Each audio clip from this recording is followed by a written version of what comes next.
Здравствуйте, дорогие читатели газеты «Якутия». Предлагаем вашему вниманию анонс четверговой толстушки.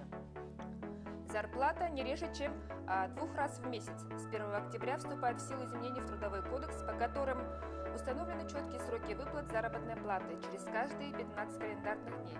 Должны ли придерживаться этого закона частные организации? Что будет с 13-й зарплатой? Об этом читайте в рубрике «Кошелек». Ровесник Якутцемента. 45 лет назад юный Махсоголов, поселок строителей, комсомольцев и энтузиастов, запустил свое горячее сердце – цементный завод.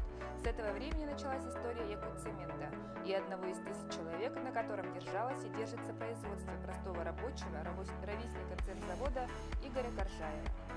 Гость редакции Владимир Березовой.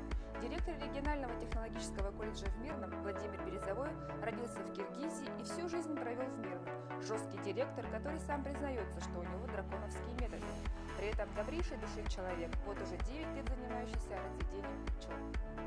Будьте с нами, будьте в курсе всего, что происходит в республике. Читайте газету «Якутия».